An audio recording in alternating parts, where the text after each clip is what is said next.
ప్రస్తుతం మనం ఉన్నటువంటి ఈ ఉరుకుల పరుకుల జీవితంలో భయము, ఆందోళన, చింత, దుఃఖం పెరుగుతూ ఉన్నటువంటి ఈ సమయంలో, అలాగే మీడియా ద్వారా మనం ఎక్కువగా ఇన్ఫర్మేషన్ని కన్జ్యూమ్ చేస్తూ ఉన్నాం. అంటే ఈ కర్మేంద్రియాల ద్వారా ఎక్కువ ఇన్ఫర్మేషన్ కనుల ద్వారా, చెవుల ద్వారా మన మనస్సులోకి వెళ్ళి స్టోర్ అవుతుంది. ఇలా ఎక్కువ ఇన్ఫర్మేషన్ని మనం కన్జ్యూమ్ చేయటం వలన మన మనస్సులో మనం చేసే ఆలోచనలు కూడా ఎక్కువగా పెరుగుతాయి. తద్వారా మనకి మానసిక ప్రశాంతత అనేది ఉండదు. మరి ఇటువంటి సమయంలో అనేక రకాల అనారోగ్య సమస్యల్ని తగ్గించుకొని మన జీవితాన్ని చాలా ఆనందంగా, ఆరోగ్యంగా చేసుకోవటానికి ఈ మౌనము, ధ్యానము, భగవంతుని పైన సంపూర్ణ నిశ్చయ పుట్టి ఆ పరమాత్ముని యొక్క స్మృతి మన జీవితాన్ని ఎంతో ఉన్నతోన్నతంగా చేస్తాయి. అంటే ఇక్కడ మౌనం అంటే కేవలం మాట్లాడకుండా ఉండటం కానీ కాదు. శరీరము, మనస్సు, మనలో కలిగేటువంటి అనేక రకాల భావోద్వేగాలు, మన బుద్ధి అన్నీ కూడా ప్రశాంతంగా ఉండేటువంటి స్థితి. అయితే మౌనం ద్వారా ఎన్నో రకాల అనారోగ్య సమస్యలకి మనం అడ్డుకట్ట వేయచ్చు. ఎందుకంటే కొంచెం సేపు మనం మౌనం వహించటం వలన అనేక అనారోగ్యాలకు కారణమయ్యేటువంటి ఒత్తిడి, సంఘర్షణ, ఆందోళన, నిద్ర పట్టకపోవటము ఇటువంటి అంశాలన్నింటినీ కూడా తగ్గించుకొని మన ఆరోగ్యాన్ని మెరుగుపరుచుకోవటంలో ఇది ఎంతగానో సహాయపడుతుంది. అయితే ఎలా ఇది పనిచేస్తుంది అనేది చూద్దాము.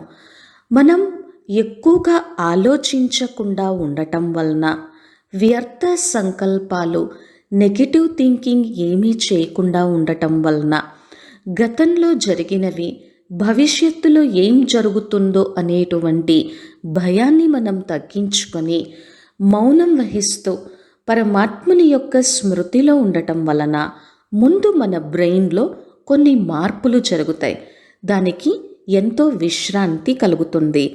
ఇది మన బ్రెయిన్లో నిరంతరం వచ్చే శబ్దాల నుంచి మౌనం వహించటం వలన మనం కొంచెం రెస్ట్, రిలాక్సేషన్ పొందటానికి అవకాశం ఉంటుంది.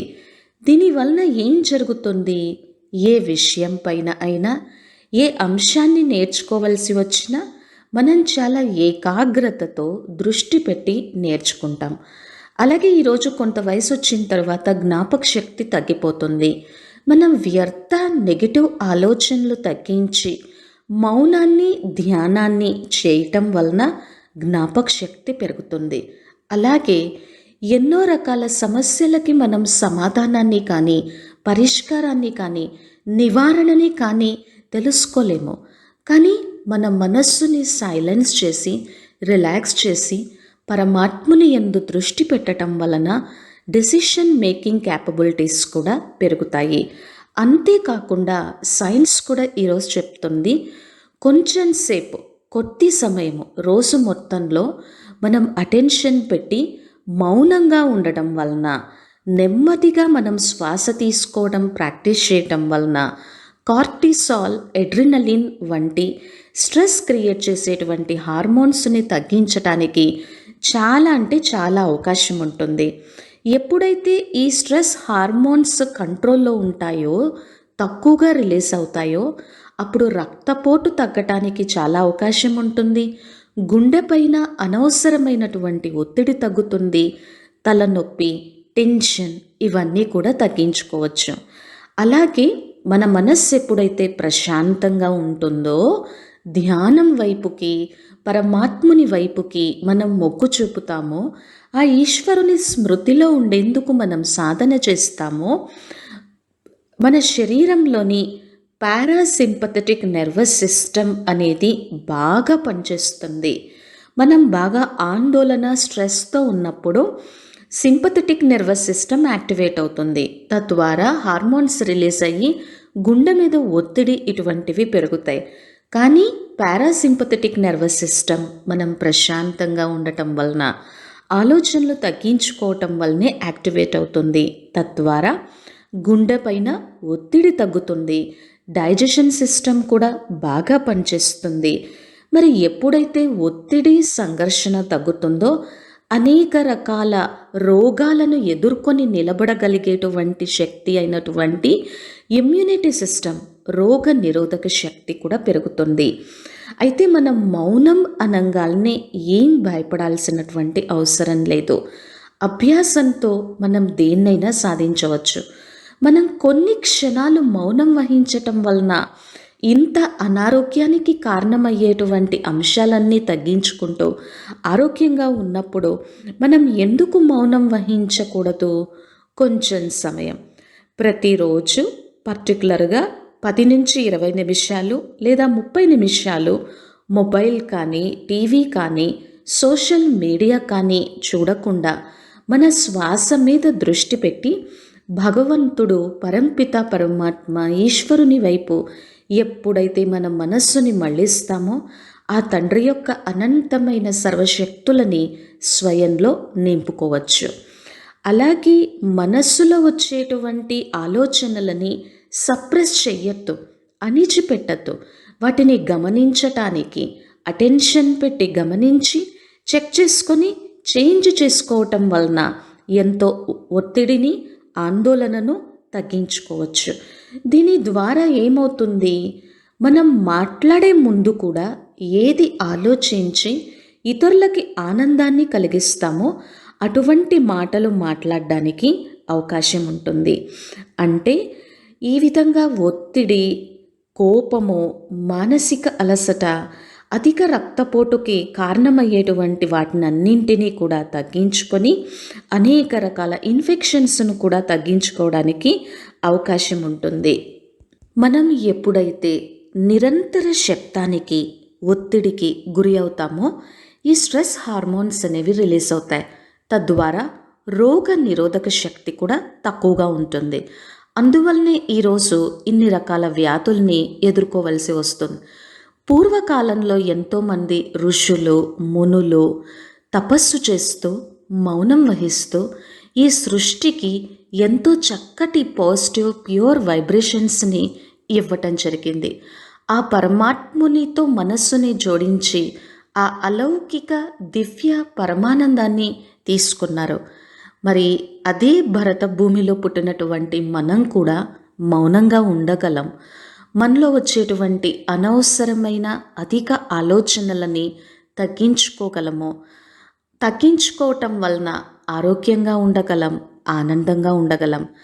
అలాగే కొన్ని జంతువుల మీద కూడా మౌనం వలన ఎటువంటి ప్రభావం కలుగుతుంది అనే విషయం పైన పరిశోధనలు చేసినప్పుడు ఎలుకలు, కోతులు వంటి జంతువులపై జరిగినటువంటి పరిశోధనలలో ఏవైతే నిరంతర శబ్దానికి, ఒత్తిడికి గురి అవుతున్నాయో అటువంటి జంతువుల్లో స్ట్రెస్ హార్మోన్స్ యొక్క శాతం పెరిగింది. దీనివలన ఏమైంది, వాటి శరీరంలోని కొన్ని రోగ నిరోధక కణాల యొక్క పనితీరు తగ్గిపోయింది. మరి ఏ జంతువులైతే ప్రశాంతమైన నిశ్శబ్ద వాతావరణంలో ఉండటం జరిగిందో వాటిలో ఒత్తిడి తగ్గి ఇమ్యూనిటీ సిస్టమ్ పెరిగినట్లుగా రీసెర్చ్లో తెలుస్తుంది. కాబట్టి మనం కూడా ఎప్పుడు మన జీవితంలో రోజు మొత్తం మీద ఉదయం నేను ఎక్కువ మాటల్లోకి రాకుండా పూర్తి మౌనం వహించాలి. నా మనస్సులో వచ్చేటువంటి ఆలోచనలను అణిచిపెట్టద్దు, గమనించాలి, తెలుసుకోవాలి. అనేక రకాల సమస్యలకు నేను పరిష్కారాన్ని కనుగొనాలి. నాలో ఉన్నటువంటి అనంతమైన దివ్య శక్తిని నేను జాగృతం చేసుకొని నాకింత శక్తినిచ్చినటువంటి పరమాత్మతో కూడా సంబంధాన్ని జోడించి ఆయన పట్ల కూడా నేను ఎంతో కృతజ్ఞతా భావంతో ఉంటూ ఈ జీవితాన్ని ఎంతో ఉన్నతోన్నతంగా చేసుకోవాలి. అలా చేసుకోవటం వలన అంటే కొంత సమయమైనా సరే 1 గంట 2 గంటలో మాట్లాడకుండా మనస్సులో కూడా ఎటువంటి నెగిటివ్ ఆలోచనలు చేయకుండా ఉండటము, అనగా ధ్యానము, మౌనము, మైండ్ఫుల్నెస్, ఇటువంటివి మన జీవితంలో పాటించటం వలన ఒత్తిడి హార్మోన్స్ తగ్గిపోతాయి.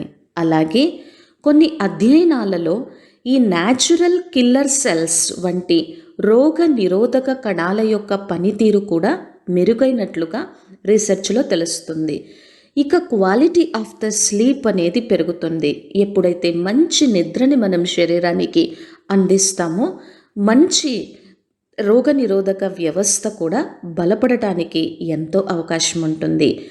మరి అన్నింటికన్నా ఈ జీవితానికి అత్యున్నతమైనది, అవసరమైనటువంటిది ఆ ఈశ్వరుని కృప.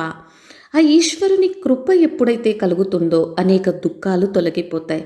ఈశ్వరుని కోసం చింతన చేయాలి, ఆయన స్మృతిలో ఉండాలి అని అంటే మనస్సు మౌనంగా ఉండటం వల్లనే, మొబైల్ పక్కన పెట్టడం వల్లనే, ఎక్కువగా మాట్లాడకుండా ఉండటం వల్లనే జరుగుతాయి. అందుకనే భగవద్గీత 2వ అధ్యాయము 65వ శ్లోకంలో పరమాత్ముడు ఎలా చెప్తున్నారు అంటే, ప్రసాతే సర్వ దుఃఖానాం హానిరస్యోపజాయతే ప్రసన్న చేతసో హ్యాసు బుద్ధి పర్యవతిష్టతే. అంటే పరమాత్ముని కృప ఉండటం వలన అనేక దుఃఖాలు తొలగిపోతాయి. మనస్సుని ప్రశాంతంగా పెట్టుకొని మౌనం, ధ్యానం వహించి అనవసరమైనటువంటి ఆలోచనలని, మాటల్ని, ఒత్తిడిని తగ్గించుకోవటం వలన దుఃఖాలు తొలగిపోతూ ఉంటాయి. మనస్సు ప్రశాంతంగా ఉంటుంది. ఈ ప్రశాంతమైనటువంటి మనస్సు తక్కువ ఒత్తిడిని కలిగి ఉంటుంది. మరి ఈ ప్రశాంతమైనటువంటి మనస్సుతోనే మనం బుద్ధిని స్థిరంగా పెట్టుకోగలం. ఈశ్వరుని కృప అంత గొప్పది. మరి ఈశ్వరునితో ధ్యానం చేయాలి అని అంటే కంపల్సరీగా కొద్దిసేపు మనం మౌనం వహించాల్సిందే. దీంతో మనం ఎంతో ఆరోగ్యంగా ఉండగలం. అంతేకాకుండా మనలో వచ్చేటువంటి కోపం, ఆవేశం వీటిని గమనించి ఈ భావోద్వేగాలపైన ఎమోషనల్ ఇంటెలిజెన్స్, సెల్ఫ్ కంట్రోల్ కలిగి ఉండి మన సంబంధాలలో కూడా మనం ఎంతో మంచిగా ఉన్నతోన్నతంగా ఉండటానికి ఎంతో అవకాశం ఉంటుంది. అంటే భావోద్వేగ స్థిరత్వం పెరుగుతుంది. ఎన్నో అనవసరమైనటువంటి వ్యర్థ విషయాలను మర్చిపోవడానికి చాలా అంటే చాలా అవకాశం ఉంటుంది. మరి ఈ మనస్సు ఎప్పుడూ భ్రమిస్తూనే ఉంటుంది. అలా భ్రమిస్తూ ఉన్నప్పుడు భగవంతుడు దానికి యుక్తిని తెలియజేస్తున్నారు. అదే శ్రీమద్ భగవద్గీత 6వ అధ్యాయము 26వ శ్లోకంలో యతో యతో నిశ్చరతి మన చంచలం అస్థిరం తతస్తతో నియమ్య ఏతత్ ఆత్మన్యేవ వశం నయేత్. అంటే మనస్సు ఎప్పుడు ఎక్కడికి వెళ్ళినా దాన్ని మళ్ళీ మళ్ళీ తీసుకొచ్చి ప్రశాంతమైనటువంటి స్థితిలో నిలిపి సాధన చేయటం వలన ఆ ఈశ్వరుని యొక్క కృపకి మనల్ని మనం అధికారిగా చేసుకోవచ్చు. అలాగే మౌనం కోసం 10వ అధ్యాయము 38వ శ్లోకంలో మౌనం చైవాస్మి గుహ్యానాం అంటే మౌనంగా ఉండాలి అనుకున్నప్పుడు ఆ మౌనంగా ఉండడానికి కావలసిన శక్తిని నేనే ఇస్తాను అని భగవంతుడు స్వయంగా చెప్తున్నారు. ఈ విధంగా మనం మౌనంగా ఉండటం వలన ఏకాగ్రత శక్తి పెరుగుతుంది, భావోద్వేగ నియంత్రణ కలుగుతుంది, మన ఆలోచనలలో స్పష్టత వస్తుంది, ప్రశాంతత పెరిగి ఆందోళన తగ్గి మానసిక స్థిరత్వం పెరుగుతుంది. మరి దీన్ని ఎలా ప్రాక్టీస్ చేయాలి? రోజు మన కోసం మనం టైం కేటాయించి నేనెవరో తెలుసుకొని, నా స్వరూపం ఏంటో తెలుసుకొని, నన్ను ఈ సృష్టిపైకి పంపించినటువంటి పరంపిత పరమాత్మ ఈశ్వరునితో సంబంధాన్ని జోడించి మెకానికల్ యాంత్రికంగా జీవించేటువంటి ఈ జీవితం నుంచి దైవ స్మరణని, పరమాత్మ స్మృతిని సహజంగా చేసుకున్నప్పుడు మౌనంగా ఉండగలగటము మనకి చాలా అంటే చాలా ఈజీ అయిపోయి తద్వారా మన మనస్సులో, మన హృదయంలో దాగి ఉన్నటువంటి అనేక రకాల శక్తుల్ని జాగృతం చేసుకొని ఈ విశ్వ కళ్యాణం, విశ్వ పరివర్తన, స్వకల్యాణం, స్వపరివర్తనలో వీటిని ఎంతగానో ఉపయోగించవచ్చు. ఈ విధంగా అనేక రకాల అనారోగ్య సమస్యలకి అడ్డుకట్ట వేయడం వలన మనం ఎంతో ఆరోగ్యంగా ఉండొచ్చు. మన శరీరం యొక్క హీలింగ్ ప్రాసెస్, ఇమ్యూనిటీ సిస్టమ్ కూడా పెరుగుతుంది. ఓం శాంతి.